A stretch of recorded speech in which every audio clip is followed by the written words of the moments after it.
উপকূলীয় জেলা ভোলায় গত কয়েকদিন ধরেই তাপমাত্রা কখনো 10 ডিগ্রি আবার কখনো বা 13 ডিগ্রিতে ওঠানামা করছে।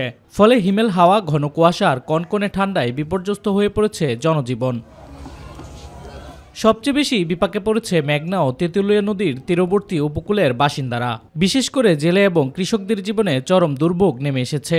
চারিদিকে কুয়াশা আর বাতাস থাকায় চরম ঠান্ডায় কাজে বের হতে পারছেন না তারা। কুয়াশা বেশি, নদীতে শীত বেশি, সামনের দিকে আগাইতে পারি না। যেভাবে কুয়াশার কারণে নদীতে যাইয়া জালুতে বাইতে পারি না। বর্তমানে শীতের যে পরিস্থিতি, আমরা নদীতেও যাইতে পারি না, উপরেও থাকতে পারি না শীতের কারণে। তীরে বসে জাল বোনা ও আগুন জ্বালিয়ে শীত নিবারণের চেষ্টা করছে অনেকেই। পাশাপাশি গরম কাপড়ের অভাবে কষ্ট পাচ্ছেন জেলার ছিন্নমূল জনগোষ্ঠী।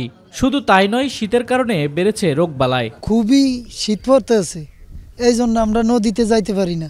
আজকে প্রচণ্ড শীত, বাতাস, এই জন্য বাইরে হইতে পারতেছি না, কাজ কামও করতে পারতেছি না। এই 2-1টা চা চলে বা 2-1টা বিস্কুট, এতে আমরা দোকান ভাড়া দিতে পারি না, কারেন্ট বিল দিতে পারি না।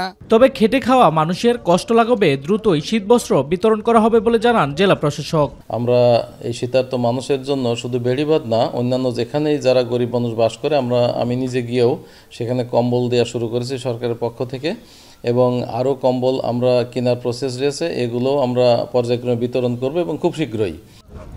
শামস তাবরিজ উচ্ছ্বাস, মাই টিভি নিউজ ডেস্ক।